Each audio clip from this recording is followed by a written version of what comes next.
Have you thought about doing an anger management course, but worried that you won't make any changes? Or maybe you've thought, even if I do learn how to control my anger in the short term, these changes won't last long term. If you can relate to these concerns, then you're not alone.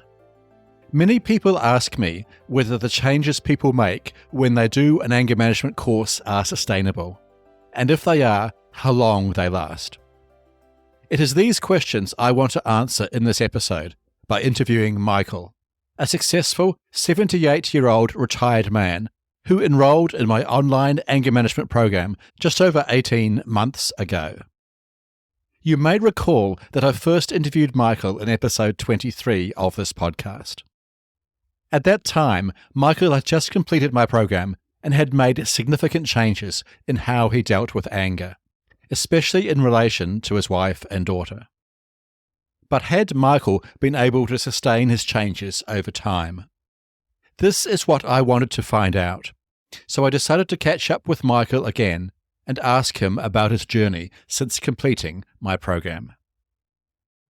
Hello and welcome to episode 95 of the Anger Secrets podcast. I'm your host, Alastair Duhs, and over the last 30 years, I've taught over 15,000 men and women to control their anger, master their emotions, and create calmer, happier, and more respectful relationships. Today, as I have mentioned, I catch up with Michael, who completed my online anger management program just over 18 months ago. Just before I play my interview with Michael, however, I want to remind you that if you are experiencing any issues with anger in your life, I'd love to help you. The simplest way to access my help is to go to my website at angersecrets.com and book a free 30-minute anger assessment call with me. In this call, we will discuss your current situation around anger, any changes you'd like to make, and what the best path forward would be for you. This is a free call, and there is no obligation to work with me afterwards. Instead, it is simply an opportunity for us to connect and see if I can help you in any way. Now, with that being said, let's dive into my interview with Michael. So welcome back to the podcast. It's great to have you here again. Could you tell the listeners a bit about yourself? Okay, I'm in my late 70s. I am retired, fairly successful career. I don't worry a whole lot about money. I enjoy life at the fullest, but I have had anger issues, mostly with my close family for years. I can be pretty explosive. I have not been physically abusive, but certainly I have not let anger stop me from telling people what I think. I learned quite a long time ago that anger didn't work in business, but I had not given my family the same respect. Kind of the feeling, well, I'm the king of the castle, how to be dominant. And those things were not working well for me. About a year and a half ago, I had a Christmas visit with my family, and my daughter pretty much unloaded on me and what she thought about me as a father. And she continued to do that in emails for the next 8 to 10 weeks. And that's when I realized I had to do something. I didn't want to be that person. And so I enrolled on your course and really learned some key things. I mean, the first thing I learned was people don't make me angry. I have to own my own anger. There are a lot of ways to respond to things that you find surprising or offensive or troubling. And I also learned that that anger had damaged my relationship with my wife and my daughter, and I needed to do something about it. How was that realization for you that your anger had affected your wife and your family? Well, at first I didn't quite believe it. I thought, well, that's my crazy daughter just going off on me, and sat down with my wife and we talked a little about it. And I recognized the fact that I was kind of explosive in terms of my anger. As a child, I'd been pretty explosive. with anger. And I think I learned that from my father. My father indeed loved me very much. And I can't imagine a better relationship I had with my father, but I knew that he had a trigger. And it worked for him and our family. My brother and I are both very successful, very motivated people. But I knew where it came from. And then I realized, well, there are some things I can do about it. And that's what your course taught me. Right. So you started the course about a year and a half ago. What were the first changes you made? I think the first change I really made was when I realized that I entitled myself to be angry, that somehow I was better than the people around me, smarter than the people around me, or I'd worked harder than the people around me and been more successful than the people around me. And that somehow that entitled me to say, blithering idiot. And the course opened me up to that. It also opened me up to the fact that my impatience was one of the things that was driving my anger. I'm a get it done guy, whether it's on the golf course or church or wherever there are problems. Well, let's get that fixed. And when you're in that mode, you often don't listen to people. And so it had made some of my communications pretty one way. And I'm sure it put some people off that he never listens to, that sort of thing. So began to realize those things. Right. These are wonderful realizations. How long did it take before you felt like you were starting to make changes? I think halfway through the course, I began to think, oh, geez, well, that makes a lot of sense. I mean, the beauty of the course was the things that you presented were really very logical, made a lot of sense, and they weren't that difficult to understand and figure ways to follow. And as soon as I realized that, that's when you began to see the change. And it was slower for my family to see it. My daughter has never verbally recognized that I've changed.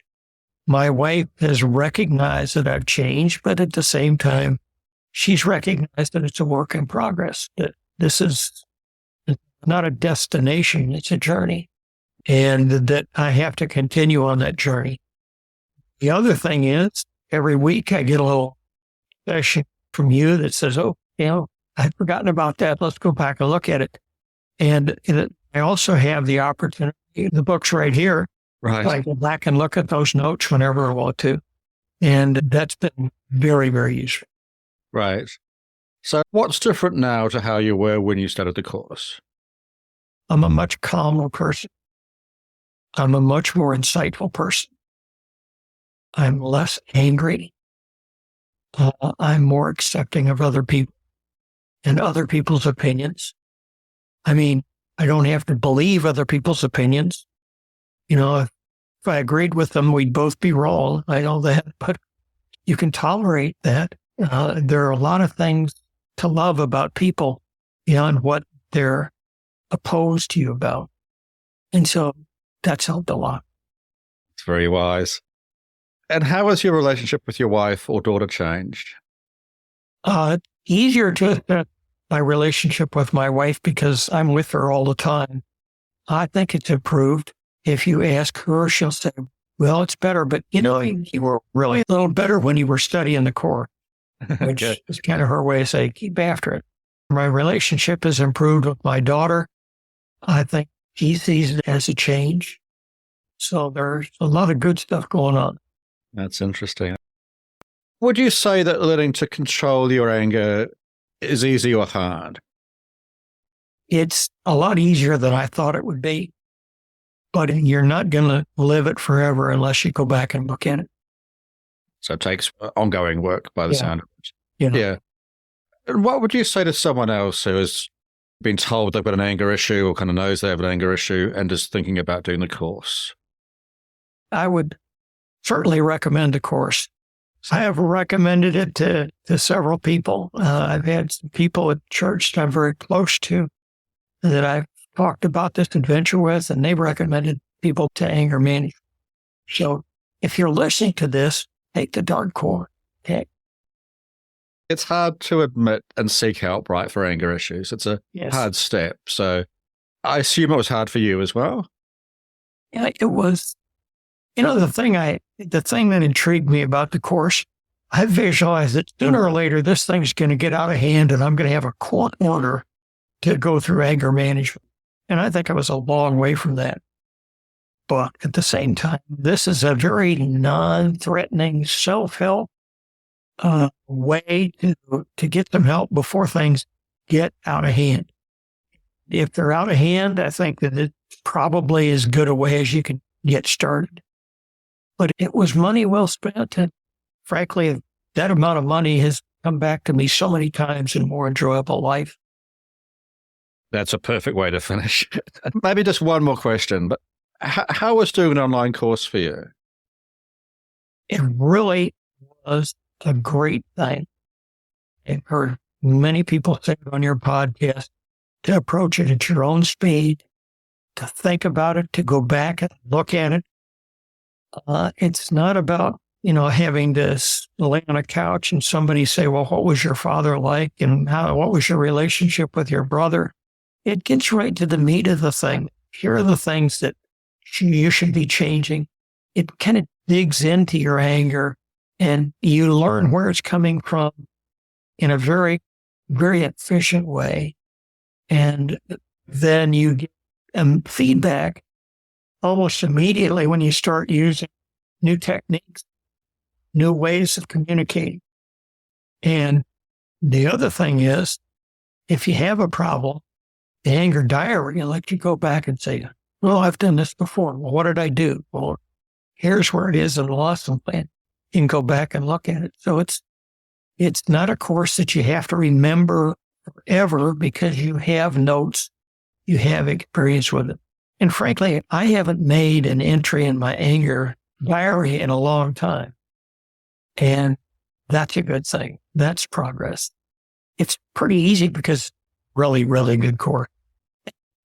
Great. Anything else you'd like to say? No, I just thank you very much for being where you are. I feel like I have a friend who lives halfway around the world, and that's kind of cool.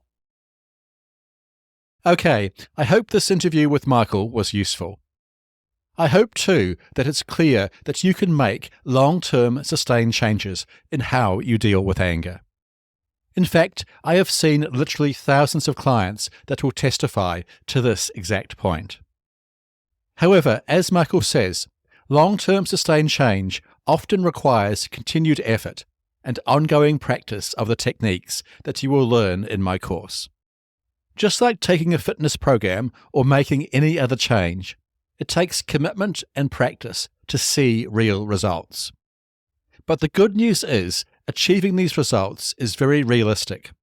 And if you are like many, many other people I have seen, these results will change your life and the lives of all those around you. Okay, that's it for today's episode. If you found this episode helpful, please follow this podcast, leave a rating and review on your favorite podcast app, or share it with others who may benefit from these tips.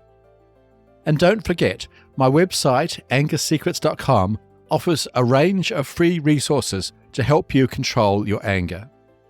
You can also book a free 30-minute anger assessment call with me to discuss your specific anger situation and how I can help you.